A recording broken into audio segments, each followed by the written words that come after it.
1989 S10. 86? Yeah. 86. So our air temperature, whoops, our air temperature out the dash, and now we don't want to, is 56 degrees.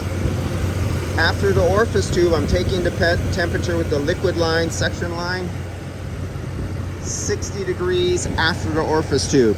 Now let's take the temperature line on the liquid line. See, there's the orifice tube. It's supposed to be in there. Here's the liquid line before the orifice tube. So now we have the same temperature on the liquid line, 59 degrees, 1 degree. So there's absolutely basically no change before or after the orifice tube. There's no orifice tube in there. But then you got to ask yourself, why is the liquid line 60 degrees? The liquid line out of the condenser is 60 degrees, and I do not see that this type of little tiny narrow expansion valve or liquid line right here, this does not have a space for a, what's the name of that? There's no space for an orifice tube to go in there, but it's 60 degrees. Now the compressor is barely warm. So the temperature coming out of the compressor, let's take this one right here, liquid line. This is the liquid line one. And we're gonna put this right at the discharge. This is the discharge line of the compressor.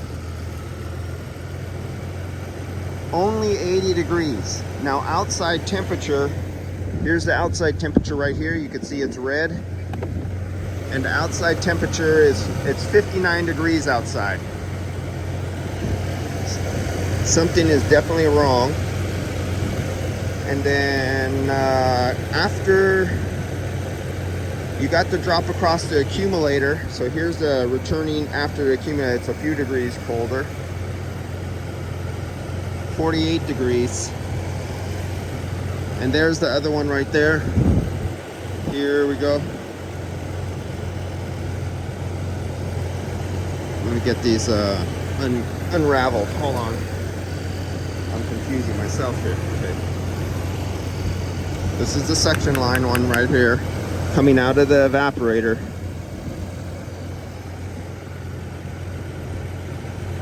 So you can tell there's a drop, extra drop across the accumulator of 2 degrees across the accumulator. Okay, that's okay.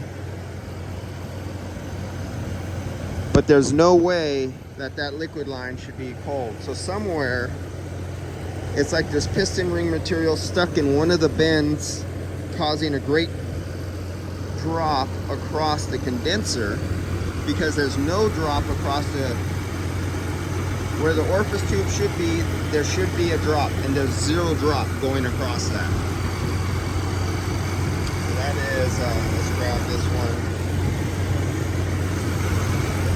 Liquid line temperature is 47 degrees.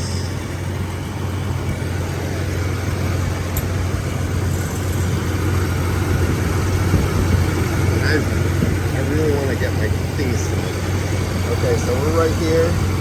The liquid line, as you can see, the high side fitting, 62 degrees. 62, 63.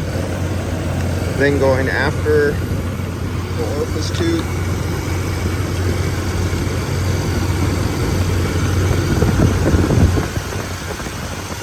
There we go.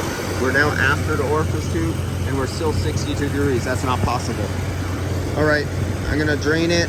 We're gonna open that, and we're gonna look for an orifice tube that is possibly missing.